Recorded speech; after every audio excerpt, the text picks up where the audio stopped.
Sorry, are we ready? Are we podcasting? Is it on? It's already live. It's not live, right? No. So if you guys would like to hear more episodes, look for us on social media. I'm here. I'm also here.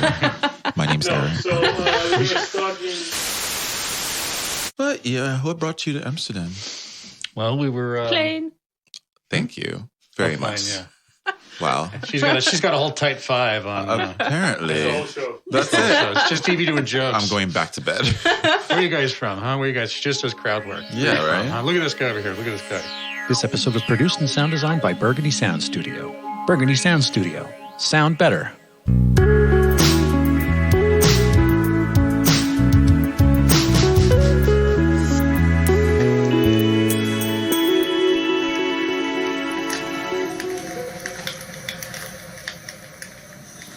Hello and welcome to Word Up Podcast. I'm Evie.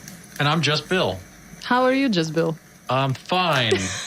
I'm only Bill. That's all I can be. Don't expect me to do any more than that right now.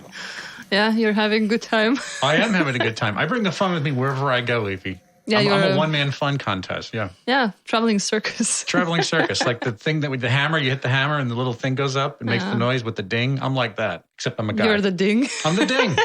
Yes.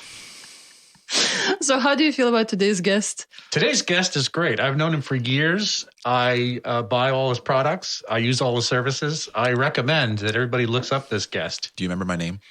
Yeah, Greg. Nope. Absolutely not. I'm going to do guessing game now. No, let's want to bring in Erik now. Let's talk about him. Sure. Okay. Hello. Hi. Bring me in like I wasn't in the room already. Yeah. Hello. Oh, let me sit down. Okay. Wow. Wonderful. Hello. Hi, Erik. Hello, Evie. How are you? How's good. everyone? Just Bill. Very nice to have you over. Thank you for having me here. I feel very, very welcome. Would you like to introduce yourself to our guests? Sure. My name is Erik, and I'm the guest.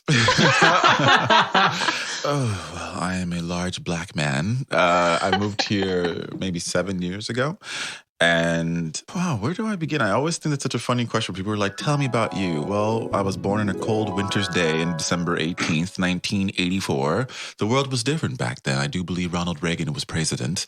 And then after, 27 years, I just skipped. I moved to Amsterdam. I have a very strange life. I just ended up here accidentally. Literally accidentally. I was on a layover. What happened? I was in Paris visiting a friend and his family around my birthday time in 2011. And then we had a stopover from Paris to Amsterdam because we were on KLM and going back to Florida where we lived. And then I ended up going on this app called Grindr and meeting my now ex-boyfriend. And we stayed in touch long distance when I moved back to the United States. And then he happened to be a flight attendant, so he would fly back to the United States to see me. And then we developed a long distance relationship. And then after a couple months, he was like, do you want to move back to Amsterdam and live with me? And I said, yeah, of course. And I did after about a year. Split up with him, didn't work out. And in order to live here as an American, they have something called the DAFT. I don't remember if it's DAFT or DAFTA. DAFT, right? So the Dutch-American Friendship Treaty. So what I did was I had to figure out a way to stay here. Well, the first months I lived in Amsterdam, I was actually very intimidated by Amsterdam. Even though everyone speaks English and it's beautiful, I was still American living in Europe. I had no idea what was going on. The language, I didn't understand it at all. This was 2013. So I remember my boyfriend at the time said, why don't you just go on a tour of Amsterdam? They have all these walking tours of Amsterdam. Just go and just enjoy and just figure out yourself here. I'm going to go he flew to like South Africa or something. I was like, great, have a great time. I'll stay here by myself. So ended up going on a walking tour and I hated the walking tour. I hated it. God, it was terrible. I still remember it. It was like 70 people in a group. It was a free walking tour. I remember that was the year that Donald Trump was just starting to do campaigning. So people were asking me what I thought about it. And I was like, he'll never be president. And then I just remember I didn't really enjoy the tour because it was too many people. It was so disorganized. The tour guide was very nice, but I didn't like the way I guess I'm still very American in this regard when it comes to being superficial, so I didn't like the way he was dressed. So I did not enjoy that.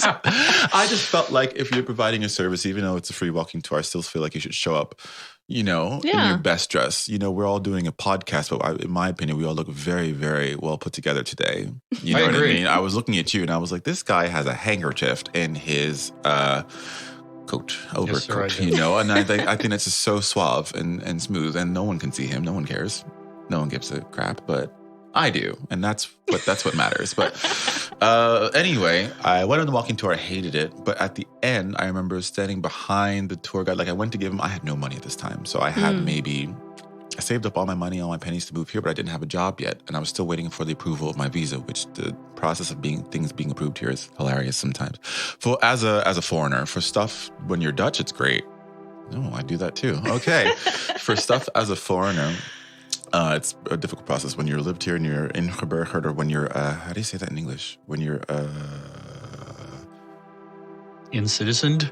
Yeah, when you're in-citizenized, you really, you learn the process and it becomes more fluent. But I stood behind him, and this guy, I gave him €2. That's all I had to my name. And I was looking at people giving him money, and he made €195 for a 2.5-hour walking tour. And I looked at him, the way he was dressed, and I was like, I can do that.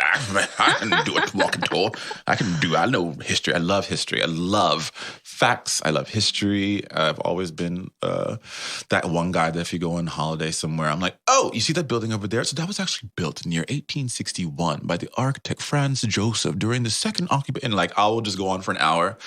So I love doing that naturally. So I was like, okay, well, let me put together a walking tour. So I found this website called Get Your Guide, and I saw a very good working relationship with them. They are headquartered in Berlin. And I still talk to the same woman. It's funny, when she started at the company the same year that I started advertising my little walking tour there. And she had, grown with the company. Now she's in a senior level position. And now we still talk. We're still very good contact. Cool, and she's and because of her, I was able to meet the CEOs and COO of these companies. This is later in life. But at the time, I ended up meeting Get Your Guide, and they started advertising my tours. And for the first month or two, I didn't get anything. I mean, nobody wants to take a tour. And I just thought, okay, well, let me try a different type of tour, because I was just doing a normal historical walking tour, which is what everybody was doing. And I was like, no, but Erik, come on. You went to school for business. I went to Drexel, and I went to University of Tampa. That's in Florida. So I studied international business when I was there. And you have to work on your niche. What makes you special? What makes you stand out? Yeah.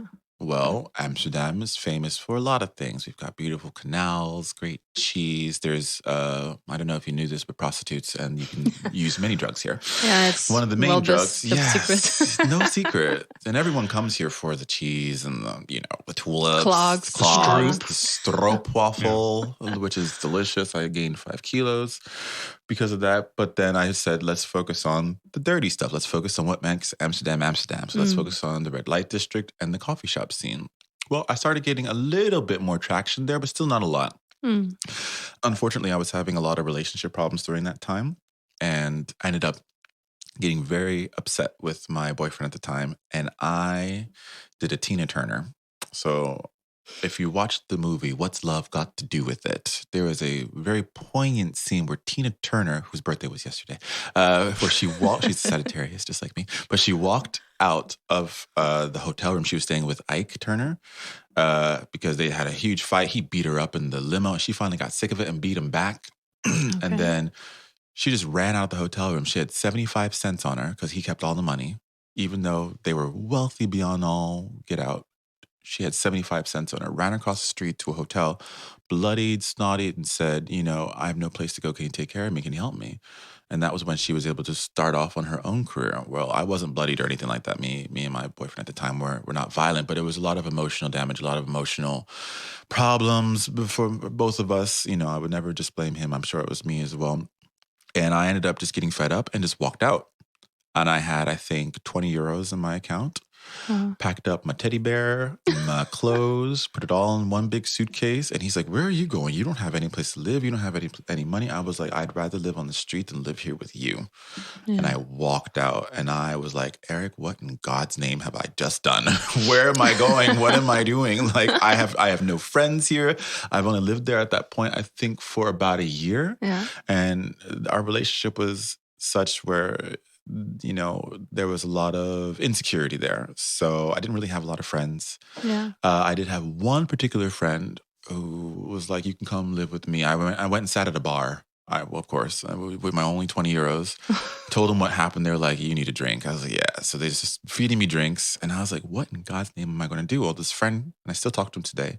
He's like, come stay on my couch. He's like, you just started a business, a tour guide business. You need to grow your business. And I was like, okay, bet. Let me grow this business, figure out this breakup, hopefully get back with my boyfriend. And then I'll just make enough money to go back to America and start all over again. Well, I'm sleeping on his couch and trying to go through the breakup. And then little by little, I started getting more and more tours.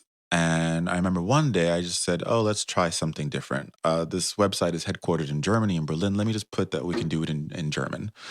So I put that we had it in German. So at that point, I was getting like 1 or 2 people coming on a tour as Americans, sometimes other countries speaking English. And then I would make like 20 euros, 40 euros. So I was using that to buy marijuana, basically. I thought that's what this would be. Well, one day, I remember it was like maybe August 2014, still sleeping on my friend's couch. Oh, no, it was July 2014. I was still sleeping on my friend's couch. I got a booking for 600 euro. Wow. From a group of 41 Swiss German girls that were coming to Amsterdam, and they wanted to go on a coffee shop tour. And I'm like, great. I don't speak German. They wanted it in German, but I was like, but I need this money so I could at least buy a plane ticket and go home is what I was still thinking. So they showed up, right?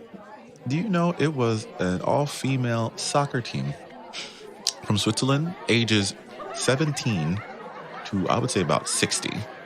And they're just looking at me and going, okay, hello, willkommen, wir haben eine Tour gebucht. Now I can speak a little bit German, but they were like, wir haben eine Tour gebucht. We booked the tour. And I'm like, yeah, so just kidding. I don't speak German. They're like, oh, okay. Do you speak English and French? I'm like, oui, bien sûr. I learned French when I was in university. So I was like, I can communicate in both. They're like, okay, then we can do the tour. And I was like, well, obviously I need the 16 and 17-year-olds to stay out of the coffee shop. That's fine. And I was like, we're going to have I do a lot of history, you know? So that's kind of the way that I set up the tour. I knew that people are going to see weed tour and think, okay, let's go and get high. And then boom, I'm going to go and give them a lot of education, information about where we're walking. So I try to balance it out. Well, they love the tour. I did not expect it. We had a great time. They were so sweet. I still have the pictures on my website. If you look back at the first pictures, it's them. Kept in touch with them. And what Germans are good at, Germans are some of the best customers you can have in the world. Toughest customers too, but best customers in the world. And they ended up writing me a review in German and French. And that review was not one sentence. It was a whole paragraph. I mean, detailed. You would have been looking at the instructions for the Department of Homeland Security. You know, it looked like that. Swiss precision, right? Swiss precision, just a Rolex mixed with the knife, you know? So they wrote this long review. Well, I didn't understand it at the time, but that is a huge part of SEO. We started getting a lot, and I mean a lot, of German bookings that would start coming in. So the German bookings started elevating our position on the website, which then got us noticed by the Americans, Canadians, Australians, British people. So I would say within a month, I was able to move off my friend's couch and get my own apartment. Wow. So that was when I was like, okay, maybe there's something to this. Maybe I'm good at it. So let's keep on going. And then over the years, so that was 2014. It's 2020 now. So I would say like that first month we were getting like maybe 40 people, 50 people, which was very encouraging because that was still enough for me to just live. But it kept growing. And then last year, 2019, I counted 17,000 people we had on the tour. Jesus. Wow. Wow, man. And I'm not sure because those are the bookings. So some bookings have 1, some have 20, some at 15. So I always say we had between 20, maybe 25,000 people that came on a tour. I had a staff of about 10 guides that did the tours. I still do the tours as well. And yeah, it grew into a company. I always say that I created a monster because when it took off, really took off in 2016. That is when I remember Get Your Guy was like, you need to come to our offices in Berlin. We need to just talk to you. I was like, oh God, okay. I thought I was getting called to the principal's office. You know, when Germans are lovely people, but they don't sound fun when they're asking you to come to visit. They're like, no, you need to come now. Come. We need to see you in our office. Yeah. So I was like, oh God, okay. And I ended up having like a meeting with the CEO, and they were like, oh my God, you're the ganja guy. I'm like, that's what I'm, this is a 400 million euro company, and this is what I'm known as. Like, my mom is going to be so proud. Thanks. The ganja guy. They have offices in Brazil, in Hong Kong, Korea. I don't even know. They're just worldwide. And they were doing world conferences and stuff.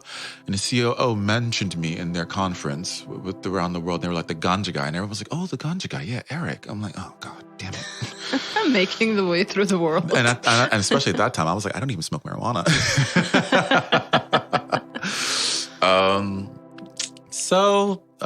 Yeah, that's basically it for the tours. We did Red Light District tour and the Ganja tour. I've had celebrities come on my tour. Some I'm not allowed to mention because they made me sign an NDA, a non-disclosure agreement. I think the ones that I can mention, Chingy.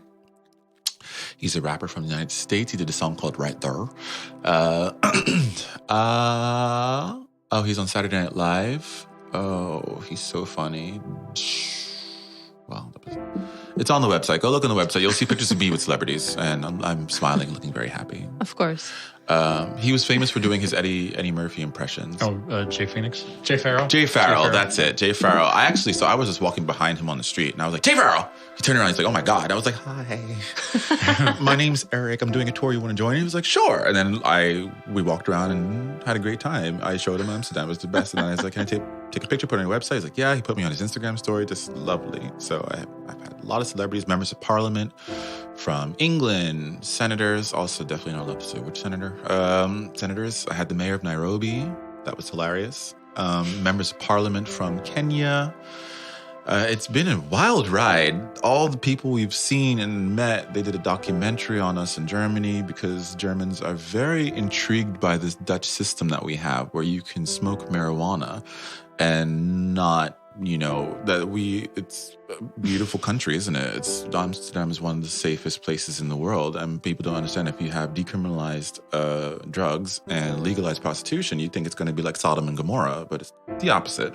It's a lovely city where you can have children and grow up, and friends, family, and all these wonderful things. I made a lovely life for myself here, which is why it's also, for me, it doesn't make any sense to go back home because my family, my life is here. But I ended up just starting this company. And then I started expanding it into my passion is music. So I'm very good at business. I'm very proud that I can say that from all the things that I learned and that I learned in university. But music is the thing that really gets my soul going, as you know. Yeah. You've seen that. You haven't yet, just Bill. I'm sure. Sorry, I'm not. It's okay. One day. I'm going to try to do it more with NEO. We're going to do more music. But basically, I'm a singer at heart. I'm playing the violin and the viola and the piano since I was about 7, maybe 8. I don't even remember anymore. It's the 80s, And I started branching into music. So I feel like I'm talking too much. I could really keep on going. Is that okay? This is a podcast. I know, but no one's talking. No one's. I'm listening. I'm waiting. I know, but I'm just talking like the. She told me I'm not allowed to speak, so that's why I'm staying quiet. No, but talk. I just feel I don't want to. Wait, thank you, Erik. Okay, you're welcome. You've given us the permission. Thank you. I really appreciate sorry. that to be included in this. In your podcast that you invited me on, please be included. I just feel like I'm just rambling. Anyway, okay. You're one of those people that just sounds like, first of all, you do a million things, all really well at a high level. And that's interesting. I think people want to hear somebody talk about competency in all things. It's engaging, it's electric, it's magnetic. I love being around people who know how to do a lot of things really well, because I think I feel like I'm one of those people that does one thing really well. What's that one thing? I'm not even sure yet, man. I'm going to figure it out at some point. You have personality. You have the gift of gab, as we would say. Gift of gab. It's right. It's a hollow Potemkin village, though, which is a nice thing. Nothing to back it up. But I'm curious. It just sounds like you're kind of like a polymath where it's like almost anything you set your mind out to do, you wind up excelling at it. Nah. Because you know why? I cannot draw. And I would love to paint or draw if I could. And I have tried it for years. I have tried it for so long. And all I can give you is a stick figure, hopefully with a smiley face. Nothing better than that. The only thing, it's not that I can do everything well. It's more that I know what I can do well and I focus on those things, and I know what I don't do well and I stay away from those things. But no, I know what I can do well. I can make a business. I can build a business. I've learned how to do that from Orani Umbrella, the company I started. I know I can build a business that's something good. And I know I'm good at getting people together, organizing functions and events. That's what I'm really good at, being, gezellig. So creating just a lovely atmosphere. Yeah, it doesn't translate. It's not jolly because that's like Santa. And I'm Nothing in this language translates. Nothing translates. But I am just really good at bringing people together and keeping them happy. So I'm good at that. I'm good at music, cooking, and languages. That's it. Those are the 4 things that God gave me. We can work on your drawing skills. Thank you. I would love to draw. That would be something that I'd be so good at. But when it comes to anything else, I don't even know what else there's there. I just don't. I close it. I close my mind to it. I'm like, no, I'm not good at that. Okay, gardening. Absolutely not. Wilderness stuff? No. No, I don't see you as a wild person. Everyone says, Eric, do you want to go camping? I'm like, sure. Is there a Sheraton nearby or a Hilton or a Doubletree, a jacuzzi? I need 4 walls or something. I'm good at talking. I talk a lot. Sidetracked. So the second company I started dealing with music, love music. And I've always wanted to sing and do things. I've made songs, of course. But there's no blueprint on how to be a musician or an artist. You have to get noticed and you have to kind of have something super. It's a lot of luck, right? It's a lot of luck. And then like placement. The right time, the right place. And that is also something I'm apparently not good at. I was in the wrong place, at the wrong time, at the wrong everything, because I am not famous or a huge successful artist yet. Who knows? Maybe. But I've always wanted to do music. So it's a funny story how I'm a DJ as well. And it's always so funny how I guess the businesses that I've created have come out of pain. It's interesting. So the first one, I was the Tina Turner moment. I walked out on my boyfriend at the time. And I was like, how am I going to survive? Built the company now. The company had 20,000 people. Great. So this one, the DJing. So last year, 2019, which I thought was already a crazy year. And look at 2020. But last summer, there's a bar that I love to go to here in Amsterdam called Taboo. It's on the Gay Street, the Reguliersdwarsstraat. And I mean, it's the kind of thing like Cheers. You know, there's a show in America called Cheers. And like you walk in like, hey, Norm. They'd be like, Erik, welcome back. I'm like, this is so embarrassing. Don't do that. Like, everyone thinks I come to this bar every day. They're like, yeah, but you are here every day. I'm like, shh, don't no one doesn't know that. I don't come here every day. I just come here like 4 days a week, you know. I try to not make it look like I'm a lush. But I love this bar and I love the people there. I love the staff. I love the music. I love a good martini. It's my favorite thing. So I remember there was one particular night they were just having a normal night. It was very quiet. And one of the drag queens there were like, hey, Erik, you want to play like some songs on the playlist? I need to go to the bathroom. Like this drag queen usually would do the playlist of the songs or the music, whatever. She's like, I need to go take a break. I'm just tired. She's like, why don't I teach you how to do this? And I was like, okay. So it was a little booth and a little sound system-y thing. And she took me behind there, Ruben. Oh, well, that's her boy name. Monique de la Frachance. That is her drag name, right? So Monique was like, here, let me teach you. And I was like, okay. And I remember it was a really quiet night, just a boring night. I remember being like 3 people in there. It was a Thursday. And she taught me. And I was like, oh, well, let me put this song on. Let me put that song on. I'm going to put on this song. Well, after 2 hours, the bar was packed. And I mean full. People were on the street going, oh, I love this song, coming in. And after 3 hours, they were like, Erik, okay, we're going to give you drinks because, A, we're so busy now. Like, no one can focus on the music. So you need to focus on the music, Erik. I'm like, all right. So now, it's like midnight now and I'm wasted. I'm like dancing behind the bar. I was doing Beyonce moves. That's why I got my hair long. Shout out to Beyonce one day. You never know. NDA. I'm sorry. But I love Beyonce. I love you. She's my everything. But I was like doing Beyonce moves or whatever, and then everybody's like, oh my God. So people are taking pictures of me behind the bar, and they're like, yeah, I'm on their Instagram. So I'm like, wow, I'm really good at this thing. Like selecting songs and bringing people together, having a good time. So the bartenders were like, stay on the DJ booth. Just keep choosing songs. We got to get all these people. And it was a random Thursday night, full sold out. They had to stop letting people in. People weren't leaving because they were enjoying the music. They were enjoying And it's a small place. It's a small place. You've been there. We've been there before. Yeah. So it's a very small place. So it was packed from top to bottom, right? So I was like, okay, I'm really good at this. So I was like, okay, I'm going to come back the next night and bring a lot of my friends. Well, like maybe 10 of my friends came over to my house, and they're like, yeah, we heard about you from other people. I'm like, what? Really? They're like, yeah, well, let's go. I'm like, yeah, they'll probably let me do it tonight. I know this bar. I know everybody behind the bar. Well, I go and I do it, and Monique was there like, yeah, Eric, go for it. I'm like, okay, sweet. So all my friends are there waiting, and the manager, one of the managers was there. And was not happy that I was behind the DJ booth. How come? Because I am not an employee there. So they were like, and you notice I'm being very careful with my pronouns because I don't want, them to know.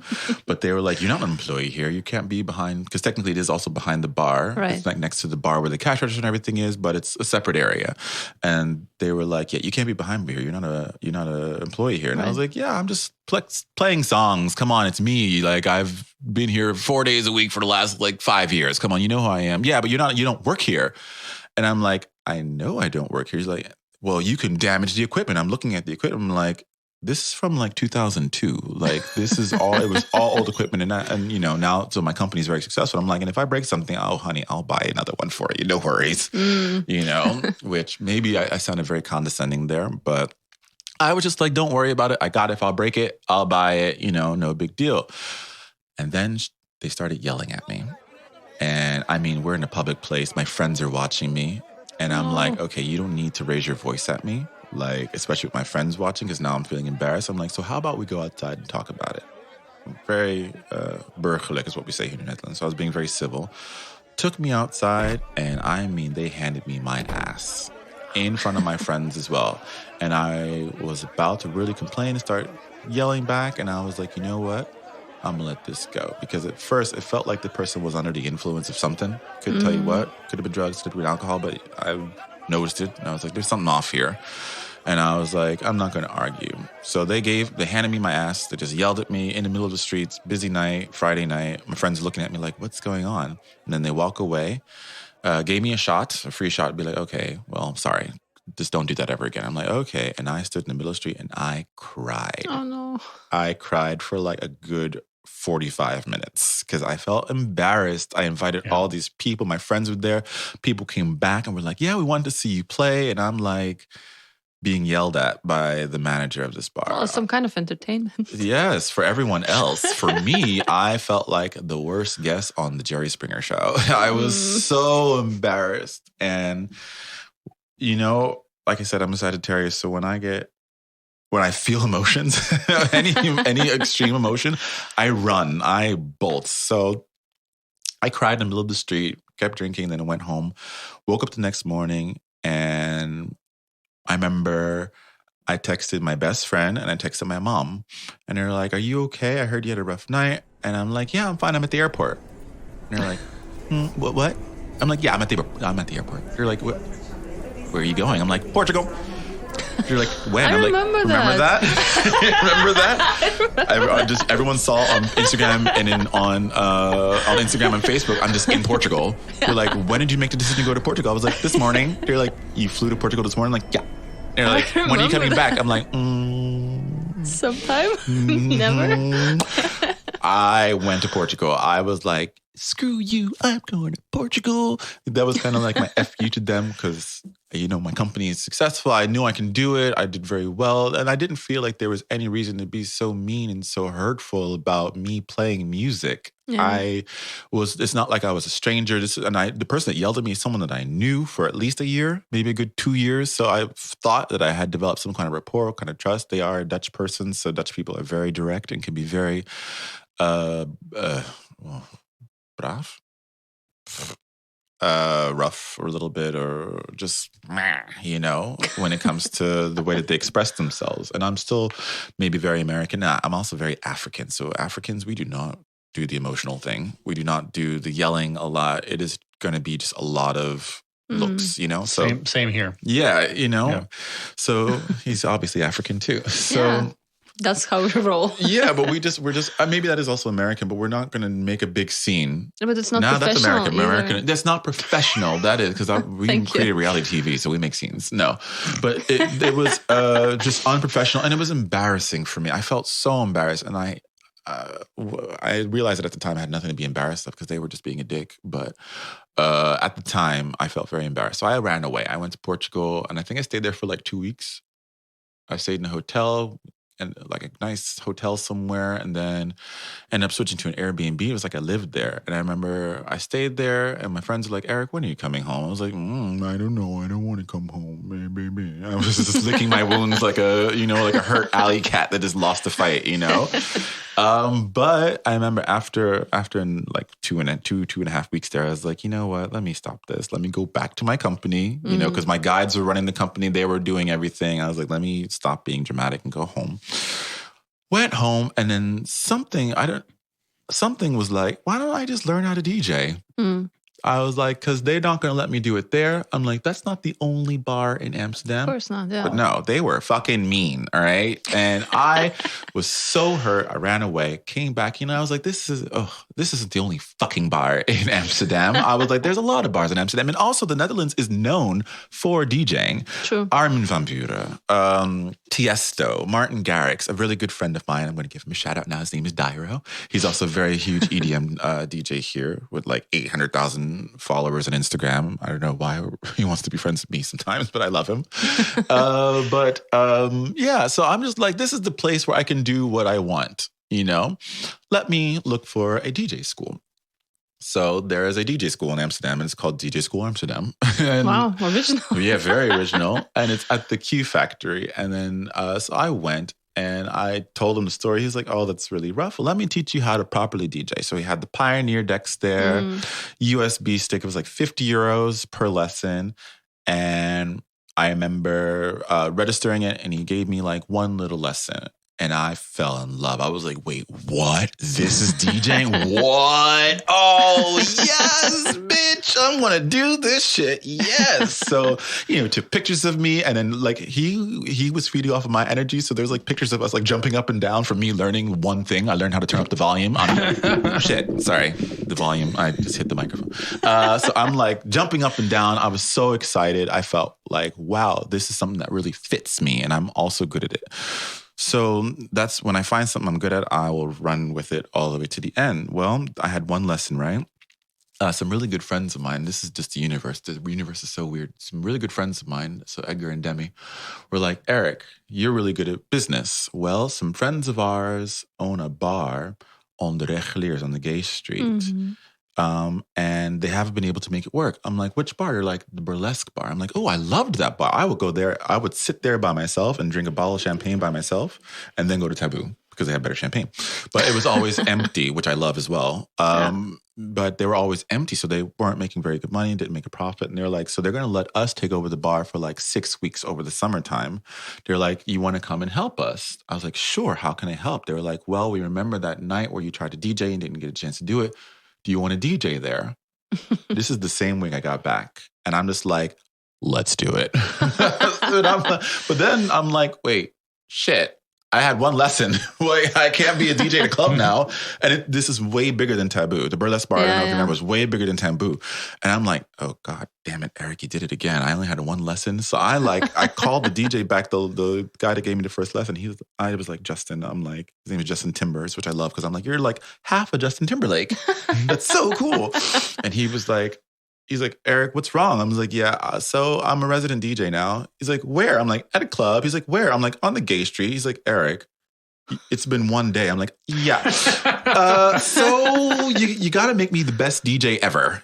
He's like, how long do we have? I'm like, well, it's Tuesday. I DJ on Thursday. Let's go. Wow. Yeah. And so I booked a 2-hour session. He's like, Eric. I'm like, I know, I'm sorry. I don't know how else to live life. I just go. If I'm going to be a DJ, I'm not going to just be a DJ at my house. I have to do it full blown all the way. Yeah. So I'm like, and the funny thing is that I told you this bar is next to Taboo, huh? So I'm like, so I got hired to be a resident DJ at the very place right next door where they said I could not DJ. Fuck you guys. To your face. Aha. And I'm like, you're going to see me walking by every day. And now my hair is long. So I'm doing my hair like flip, walking into the bar, right? So I get there. And I remember the first day, like I had a couple lessons. And so then I had like 2 or 3 lessons. I'm like, all right, let's DJ. I'm going to be a resident DJ at a bar. And at first they were like, should we pay you? And of course I had the company. I was like, I'm very comfortable. I do not need your money. I'm really just excited to do this because it's fun. It's my passion. I'm doing something with music. Finally, I'm in my element. Well, that weekend, they had a massive crowd. They said it was the busiest nights they had in the 2 years since they opened that place. They had a couple busy nights, of course, but this was the first time that it was consistent. Yeah. That they said they made a bigger profit. That was something that the owners told me, and I'm still friends with them too. And I was just like, what? I'm like, okay, let's run with it. So we was doing Thursday, Friday, Saturday night for. Let's see, that was the beginning of summer last year. And then the goal was just to do it. It was like a pop-up. So just to do it until Gay Pride. Yeah. That was going to be like my crowning achievement. And then we'll see what happens. So we were getting busier and busier and busier. I mean, I was really taking over. So I hired like boy strippers. I had, genres and drink specials. And we all worked together. We all kind of just put all of our energy and creativity in it, and it was this beautiful little bar family that we were creating. And I was DJ, and the dance floors were full, and I felt so special and so happy because I felt like my music was contributing to that. Well, after a couple weeks, maybe 3 weeks, so the week before Gay Pride, and we are full on. I'm DJing 3 nights a week, every night. I'm walking by Taboo, and I'm like, I'm like, I'm DJing, I don't need you. And I remember a lot of times they would be walking by, obviously the bartenders or that person that also yelled at me, like walking by, looking in, like, what's going on in here? And I'm like, I'm DJing, bitches, what you want? Yeah. Well, the Amsterdam Gemeente, that's the Amsterdam City Council, municipality, caught on to it. And the owners were like, we have to shut down. We have to shut down. And I'm like, wait, what? And they showed me the official letter from the Amsterdam Gemeente, and now I could read Dutch. But it didn't matter that I could read Dutch because all it said was DJ Erik, DJ Erik, DJ Erik, DJ Erik. Well, they only had a permit to be a restaurant, not a club. And you have to have you have a lot of rules and restrictions here for businesses. So I was hosting a party that really blew up, that really got big. And someone ratted us out to the Gemeente. They came in and they were like, who is this DJ Erik having parties? This is not supposed to be a party. You have to have a 3-course menu, a chef. You have to be open these hours, not too late, blah, blah, blah, blah, blah. Well, I didn't really know that. That was nothing in my control. That was up to the owners. But they thought, we're just going to run with it, see what happens, and then close it, and they wanted to sell the business. But the Amsterdam Gemeente found out, shut us down, and they were about to give them a 25,000 euro fine for my parties that I was hosting there. Oops. I was heartbroken. I was like, again? Like, come on. I'm like, and now we're being shut down because now we're doing so well. And it was starting to take some of the business, from the other bars. So I don't know who ratted us out. I don't know who said it or what did it, but I felt like, maybe that person that did not like me got their revenge. Because I remember there were some nights when we were super busy and I would walk and I would see, and the other bars were busy, but not as busy as we were. We were going for it. And I mean, so my exes were walking in and you see me behind the DJ booth and they would stay. And I'm like, yeah, you going to listen to my music? You going to dance to my music? Yeah, I'm DJing. Yeah. All right, good. Look at me.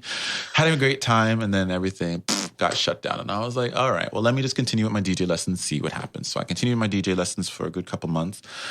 And then fast forward, so that was summer 2019. We're going to fast forward. I wasn't DJing then, focus back on my business, take some lessons. And the last year, another bar right next door to Taboo as well, Bar Blend. I was like, I want to have my birthday party here because I love Taboo, still go there, but I was like, I'm going to move venues now, just kind of move on, do other stuff. Well, I'm going to go to Bar Blend. It's a new bar that opened up also last summer. And I'm going to go there because I like them. I love the staff. And I went inside and I had a couple martinis, feeling a little full of myself probably. And then it was also my birthday month. So I was like, December. So I was like, I want to have my birthday party here.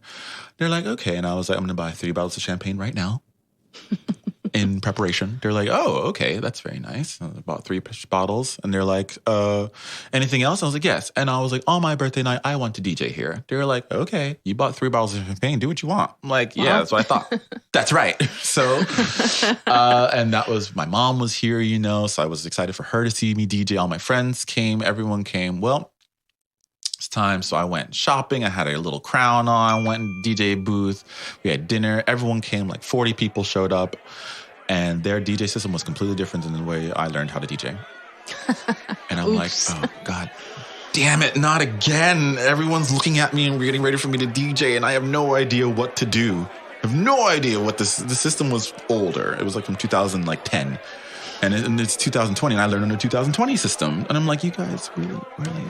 So I'm like, okay, God damn it. So I remember drinking more. I bought 3 bottles of champagne, so I had 1 bottle by myself. I'm like, what am I going to do? It's happening again. Like 40 people are staring at me. My mom is there with her camera and like really excited. And she's like smiling like, my boy's going to DJ. I'm like, no, I'm fucking not. I don't know what to do. So I remember I did my usual. I squatted underneath the DJ booth and started crying with a bottle of champagne. I'm just drinking it like, I don't know what to do. Such a diva. Such a dramatic person. I know, but it's not like I'm doing it for attention. That's why I hid underneath the booth. I was just crying and I was like, I'm freaking out. It's my birthday. I don't know what to do. And then someone was like, Erik, get it together. Come on, let's just fucking do it. And I'm just get up and I'm like, okay. And I just get up and I started DJing just to the best of my abilities. And it wasn't perfect, but it was okay. And then after a while, I started getting into the flow and I was like, oh, figuring it out. Oh, that's how you do that. Okay, this is older. You don't have to do that. Okay, figure that out. My mom is smiling and dancing. And then she does her usual. This is where I get this from her. After like 20 minutes, she's like, okay, I'm going home. Love you, bye. Like, that's me at a party. I'm like, oh, great. Yeah, okay, bye. I've had enough. This is too much socializing. So my mom did that. And then, you know, it was okay, but then it wasn't full. It wasn't very crowded. And I was like, all right, I'm going to DJ for like 1 more hour and then I'm going to go enjoy my birthday because this is stressful, you know? And the bartenders were like, hey, you're a good DJ. I was like, I'm wiping like the mascara from my face. I'm like, thank you. I'm so excited you enjoyed it because I did my best. They're like, no, you did a really great job. I'm like, thanks. And I just, you know, went on my birthday, had fun with my friends or whatever.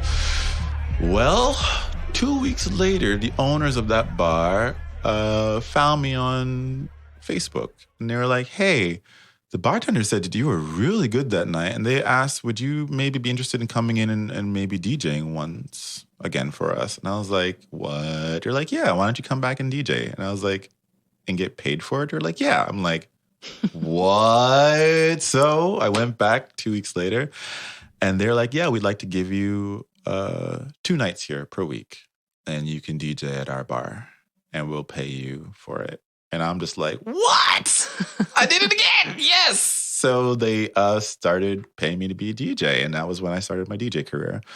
So at first I called myself like I was trying to be really serious. You know, I'm an artist. You know, I am an artist. So I have an artist name. So I was trying to be like, I think I called myself Daiko or Doku or some shit. It was Buddhist. And it was a really cool name, but so cool you don't remember. So cool I don't remember. It was really complicated. It meant like the balance of female energy. So Dokai, that was it. DJ Dokai. I had friends make me a sign and stuff, but everyone just started calling me DJ Erik. Yeah, and I was like, I like that. That's so simple. That's me. Just DJ Erik. Just call me Erik. That's really it. I don't really need anything. Usually people call me DJ Erik, which in Dutch, when you put the ya on the end of it, it means you're smaller. So it's like a diminutive. So like in Spanish, they do like ito. So here they do ya. So it's like little Erik, but it's funny because I'm a large black man. You know, I just walk into a room and I'm like, hello, I'm 6'2", like 200 pounds. I'm little Erik. Nice to meet you. So it's like calling me tiny without a prison sentence. So basically, that was the start of my DJ career. So that started December 2019, and then I was DJing, and then it grew. So then I was getting gigs outside, hotels, bars, restaurants. Started DJing at the Soho House as well for events there, and it just kept growing and growing and growing. And then Corona happened. Corona. Oh, Corona, Roni-ona.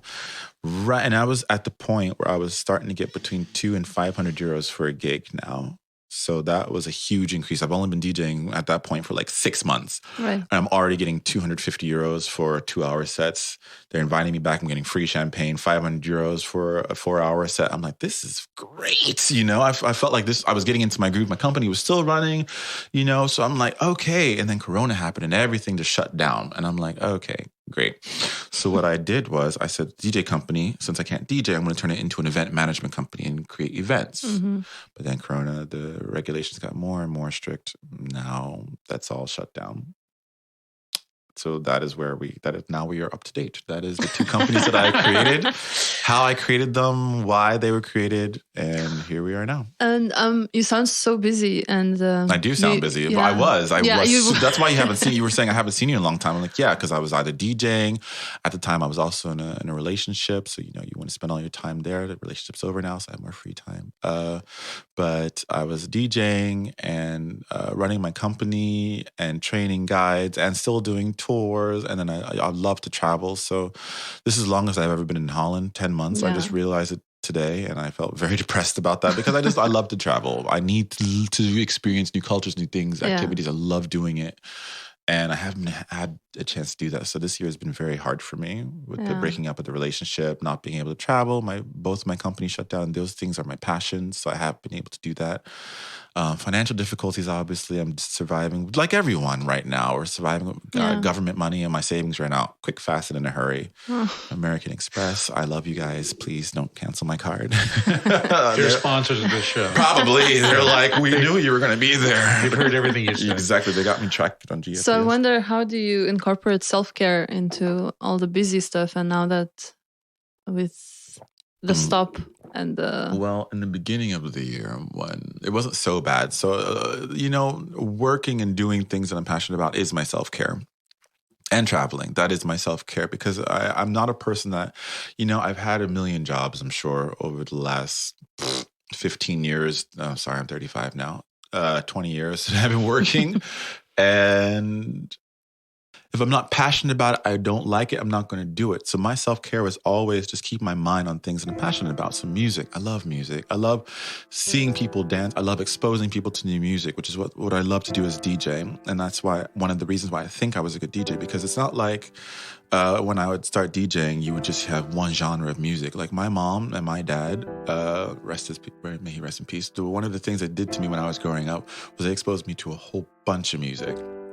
And we would always dance to it together. You know what I mean? So I'll be in the car and you'll hear me put on some Mozart Horn Concerto No. 40. I think it's Horn Concerto No. 40. I think it's in G major. Yeah, it's in G major. Sorry. But I'll put that on, and then the next it'll be 50 Cent. And then double back to someone named Jean Luponi. He's a jazz violinist. And then I'll go into Miles Davis real quick. Then I'll go back, switch. I'm still gay, so Britney Spears got to come on. And then I'll switch back to some Dutch music, French music, Alizé. Moi, je m'appelle Lita. I love that song, So I mix it up together. And that's what happens. That's what comes out of my DJ sets. So that's something that I'm passionate about. It's music. Gets my heartbeat going. And if I can get you moving to a song that you don't even understand the words to, but you just know it has a good beat, that really gives me a happy and passionate feeling inside. And that's my form of self-care. Same thing with the tour guiding, walking people around Amsterdam. I'm passionate about Amsterdam. This is my home. This is my country. And teaching people Dutch and why we say things like gezellig and bitterballen and stroopwafel and all those wonderful things, teaching people about that and then seeing their eyes light up from the things that I learned, that gives me that feeling of completeness, of wholeness, And then also, beginning this year, I had a wonderful relationship that I was very much in love. And love is also a very lovely thing, isn't it? It's a wonderful thing to have someone support you and be by your side in that regard. And, now it's over, but yeah, those were my versions of self-care. So what 2020 shifted was that I had to learn new ways of self-care. And to be quite honest with you, I have to rediscover that about it, because I always immerse myself in my work and in my passion, and now I'm not able to do that. So how have I been doing the self-care? My friends have been a huge part of that. My friends have really, really just tried to fill in that gap. because I fell apart this year. I don't know how else to say it. I didn't have the tools that I usually do to get me through it. And I mean, also, usually my mom comes here once a year. You know, my family is a very big thing for me. I love my family. I have a huge family back in Philadelphia and all my besties, my lovely friends in Florida. And I always go visit them at least one time a year, you know, and this year I wasn't able to do that. And right now I would love to have some mama time. I need my mom's food and just that, you know, that big black woman energy. She's a small black woman, but she's big black woman energy, you know, she just takes care of you. Baby, I'm here for you. I love you. Come on, let's talk about Jesus. You know, she'll like just coddle me and love me and hold me. And I just missed that. And I had none of my support this year. And then break up, you know, that took away another level of support. Him and his mom were like my family here. So I have to be like Madonna and reinvent myself. I'm going to have to figure out self-care. One of the things that I really do a lot, I'm a Buddhist, so I chant every day. Like Tina Turner. And it's the same form of chanting that she does. She does, it's Soka Gakkai. So it's Nichiren Buddhism. So Nichiren was one of the Buddhas. And chanting has brought me so much in my life. I mean, it works together with like the law of attraction, which I'm sure you guys have all heard of and know about. These two things are two forms of self-care that I would say that I involve myself in every day. Chanting is obviously like a meditation, so it really helps you to ground yourself and connect to the energy, just a higher power energy, whatever you want to believe in. It just connects you to a higher source energy to kind of, you know, bring you through tougher periods. Of course, meditation as well helps you to ground yourself. And my friends have been wonderful. I cried yesterday at Thanksgiving because I planned it in 45 minutes and like 10 people showed up. Changed their schedule or was just like, yeah, no, I'm going to come be with you. And it just reminded me that, you know, I'm not a perfect person. We all make mistakes in relationships on both sides, every side, but, you know, I'm still loved. Imperfections and all, and that's all you can ask for. And it was your friends could definitely be a form of self-care, just being with people and just having people that really love you and care about you around you, that they don't judge you for things, you know, because we all have our issues. That is a form of just love and acceptance that everyone needs, that I try my best to give out. Maybe I do good at it, maybe I don't know, but I try. And my friends, they try too. And that's all you can do. That's all you can do when it comes to self-care is just try. Try to do the things that you know will help you. If it's a warm bath, shower, good tea, you got to do it. So that's been my self-care this year. I talk a lot. I'm sorry. I'm gonna drink. Actually, I have a question. Yeah. You look like a fully put together person, a lot of resilience, a lot of aplomb. Yes. I'm so sorry. Yeah. So sorry. Yeah. What I'd like to know is where did you put this adult conception of yourself? How did you design yourself that you'd be ready to be this person in front of us? Ooh, I look like a put together person. Thank you. My mom, man. My mother, that's definitely number one. My mom is one of the strongest people that I know. Wonderful woman, small woman, crazy woman, loud woman. And I just learned from her, life goes on. You just got to do it. And it's funny you say that because I love you all, Evie and I love you guys very much. I've known them for years. You've always been there for me. And now me too. And now you too. I love you, Just Bill. Yes. Bill Just. I think you're all wonderful people. And like I said, I'm going through a breakup right now. I mean, not going through, it's over. But, the emotion is still there. And I am filled with sadness and optimism at the same time because I know that life goes on. What I learned from my mama, life continues. We've all had personal tragedy in our life. It's not unique to one person. And I don't think I feel together right now, but I know that I will be. And the only thing that I've got is that my mom taught me, you never let them see you sweat. That's also a New Yorker thing. That's a Northeasterny thing. That's a Philadelphia Northeasterny thing. You never let them see you sweat. You never let anyone see that you are not capable of doing it, even if you don't feel like it's a Soviet thing too. No, see, that's why I love me some Russia. It's the Soviet part of the Northeast. It's definitely the closest part. I think it's a Dutch thing too. They don't show that. You know, you never let them see you sweat. You fake it till you make it. You just gotta go for it. You just gotta keep on going. And I'll be honest with you, I did not feel like doing this today because I felt like I wouldn't have anything to talk about. 9 gigabytes later, we know that was a complete bold fucking lie.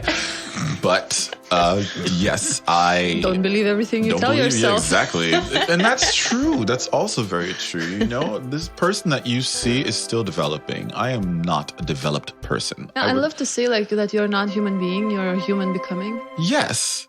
Yeah, exactly that. Did you coin that phrase? I think she's going to. I think so. I mean, I've been doing it for years. Mm-hmm. I've never heard of it before. Well, you're welcome. It's great. Copyright Evie. Yeah, right. You better copyright that now. Just saying it on the microphone doesn't count. But thank you very much for saying that. I don't consider myself to be a developed person. I consider myself to be a developing person, like we all are.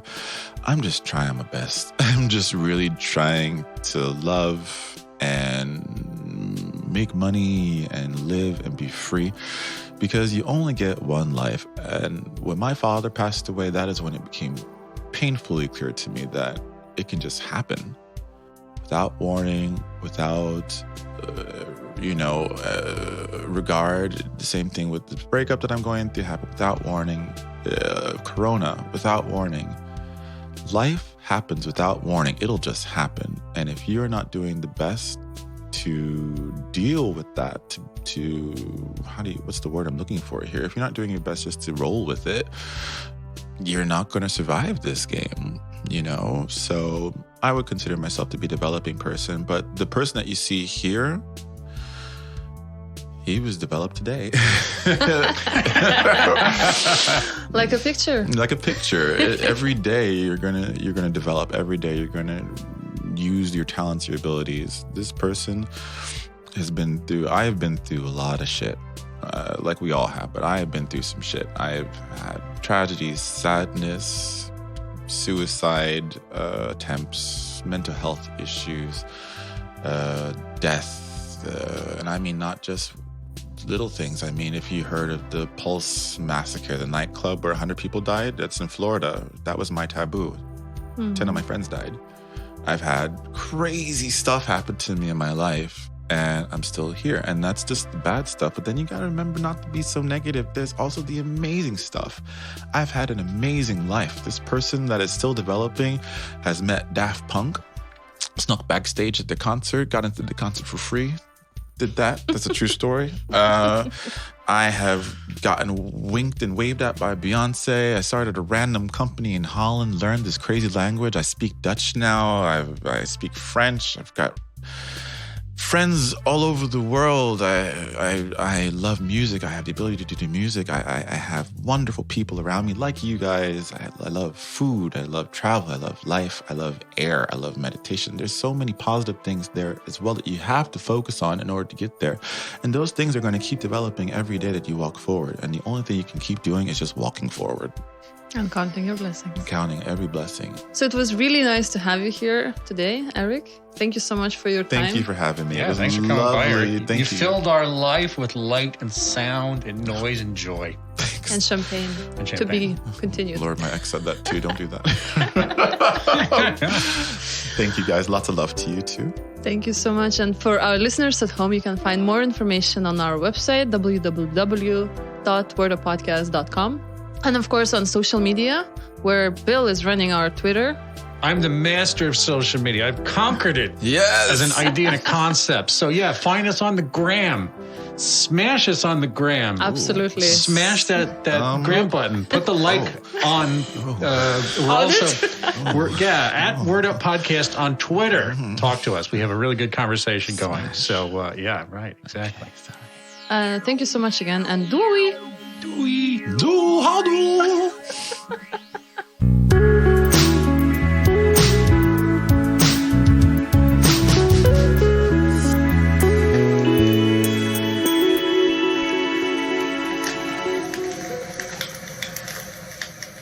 I know what I I can do well and I focus on those things, and I know what I don't do well and I stay away from those things. For example, am I good at not touching the table while I am talking? No, I am horrible at it. I'm here Have for I you. kicked your I'm microphone here for you. 15 times since I've been here? I have kicked your microphone and you're going to hear a tap, tap, tap.